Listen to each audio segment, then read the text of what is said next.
Fala pessoal, para finalizar o tema migração, então eu trago para vocês agora mais três conceitos, todos relacionados ao Brasil agora. Então, se você perdeu o fio da meada, volte em Migrações 1, Migrações 2, e aí você chega aqui para a aulinha de Migrações 3. Vocês vão ver que melhoraram um pouquinho a qualidade, mas o conteúdo é muito bom. Então, vamos lá. Pessoal, primeiro a gente vai ter que analisar o Brasil. O Brasilzão tem esse aspecto continental, né? Então é um país gigantesco. A gente tem aí região norte, nordeste, região centro-oeste, sul e sudeste, que a gente vai desenvolver como as 5 regiões administrativas do país. Mas outros teóricos vão falar que a gente pode dividir esse país em inúmeras outras regiões, tá? Então, nesse sentido, a gente vai pegar uma delas, que é uma que eu gosto muito, que é a questão do Milton Santos. O Milton Santos, que é um dos maiores geógrafos do Brasil, se não for o maior, né, na minha concepção, ele vai dividir, na verdade, o Brasil em 4 regiões aí, basicamente. Ele vai falar da região Nordeste, região Amazônica, região Centro-Oeste e região Concentrada. Então ele vai falar que quando a gente tem a ideia de Sul e Sudeste, a gente não vai ter muita diferença entre essas duas regiões aí. E aí ele vai falar que, na verdade, essa região concentrada, essa região que vai ser industrializada, essa região que vai ser desenvolvida muito mais que os outros ambientes do país, muito mais que os outros lugares. Pessoal, lembrando que quando a gente fala de desenvolvimento, a gente está falando desse desenvolvimento na ótica capitalista, na ótica lógico-histórica do planeta que vem vindo pela contagem do homem branco, tá? A gente não está vendo estruturas físicas e outras coisas assim. A gente está vendo um lado dessa vertente toda, tá? Então ele vai falar que essa área que vai ser uma área, então, concentrada de industrialização, concentrada de serviços, de bens. Então, se você observar, a gente que mora aqui em São Paulo, a gente olha para todos os locais e a gente sempre tem tudo, né? A gente tem estradas muito boas ligando cidades, então a gente é aquela ideia, né, que a gente sempre brinca. Se você quiser ir para São Paulo a pé, de Marília, por exemplo, que é a cidade que eu vos falo, você consegue. Você vai andar um pouquinho, vai parar numa cidade, você vai andar outro pouquinho, você vai andar em outra cidade. Por quê? Porque existe estrutura para te levar a isso. Então, realmente, a gente está numa região que é uma região que concentra tudo isso. E aí, nesse sentido, quando a gente fala de migrações, a gente vai entender que essa é uma região, então, de atração, é uma área de atração para as pessoas de outros locais do nosso Brasil. Então, durante a história e até hoje, você vai ter aí movimentos significativos de imigrantes do Nordeste, do Norte, do Centro-Oeste e até do Sul para o Sudeste, se a gente for pensar nessa ideia das regiões administrativas. Então, a gente vai ter muita mudança. E no processo histórico, vocês têm que lembrar também que a gente vai ter essas mudanças de acordo com os ciclos econômicos que a gente vai tendo. Então a gente vai ter migrantes indo para Minas durante o período do ouro, você vai ter migrantes indo para a região norte durante o ciclo da borracha. Então tudo isso vai fazer com que essas pessoas fiquem migrando o tempo todo historicamente no Brasil. O que acontece é que depois da década de 20, né, do século 20, a gente vai ter uma forte migração aqui para a região sudeste, para a região sul, de pessoas do Brasil todo, né?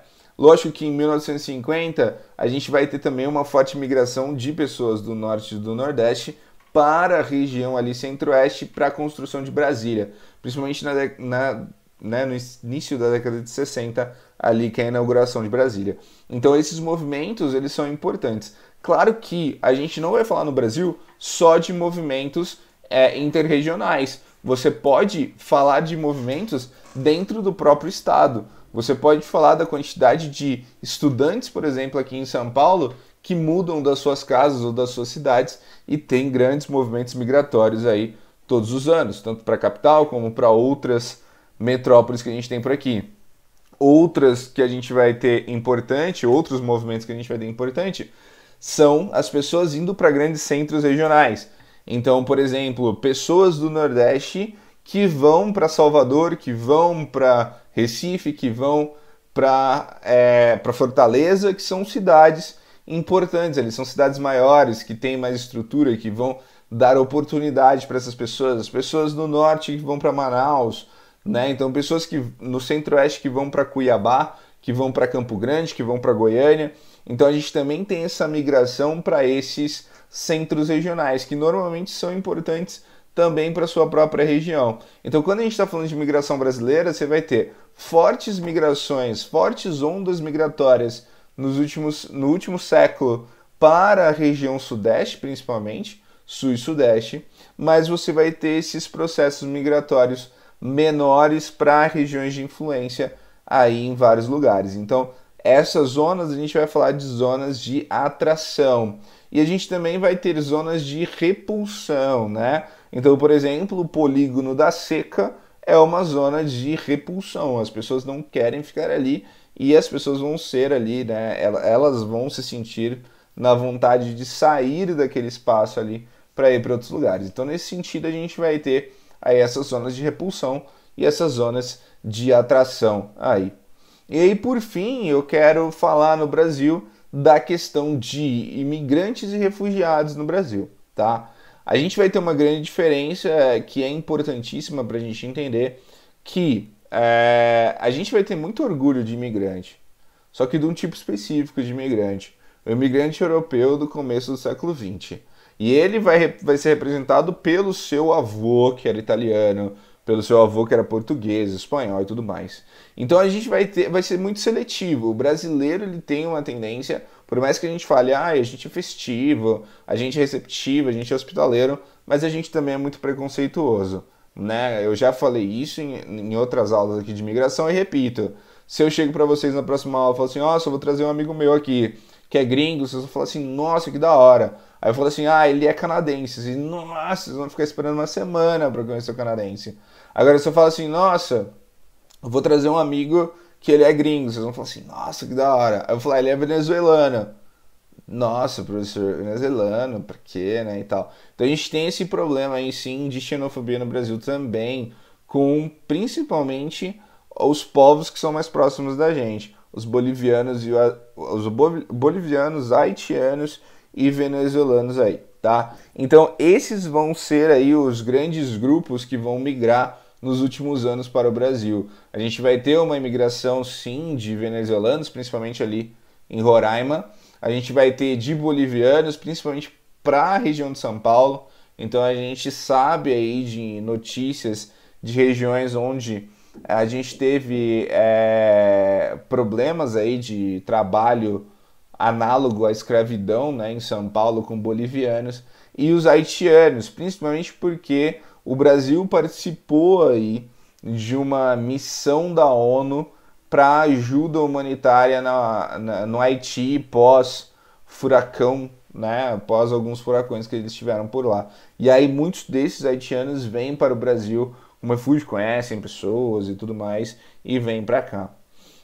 O que é importante a gente notar é que nos últimos anos, nos últimos pelo menos 5 anos aí, a gente também vai ter uma entrada muito grande de sírios aqui, principalmente depois que começa esse conflito que a gente chama de guerra síria ou de guerra civil da Síria aí, né? Isso vai acontecer pós Primavera Árabe, pós 2010, então a gente vai ter aí os problemas todos que os sírios vão enfrentar e eles vão vir para o Brasil. Por que eles vêm para o Brasil? Porque no Brasil já existe uma grande comunidade de sírios e libaneses por aqui, tá? Principalmente na cidade de São Paulo, que a gente vai ter ali em algumas regiões ali importantes, como Itaim Bibi, né? Então tem essa pegada mais árabe, mais sírio-libanesa, sim, né? A gente vai ter no Brasil mais descendentes de sírios e sírios que a própria Síria, né? Mais descendentes de libaneses, né, do que o próprio Líbano. O Líbano hoje tem 6 milhões de habitantes e hoje os descendentes e libaneses no Brasil são mais de 10 milhões de pessoas. Então é muita gente. Então essas pessoas se sentem confortáveis em vir para o Brasil porque sempre vai ter um parente, sempre vai ter alguém aqui. Então quando a gente fala de refugiado é muito difícil a gente falar de Brasil. É longe dos grandes problemas. Não é um lugar tão atrativo quanto parece ser. Então a gente vai ter esse problema de falar, o Brasil sofre um problema de refugiados. Não, não sofre. Mas a gente tem alguns povos que sim vão se sentir mais acolhidos no Brasil ou por proximidade, como é o caso dos bolivianos e dos venezuelanos, que vão atravessar a fronteira mesmo, né, nessa defesa aí, nessa tentativa de melhoria de vida de alguma forma, tá? Então, esses são as questões migratórias dentro do território brasileiro. Vejo vocês na próxima aula. Tchau!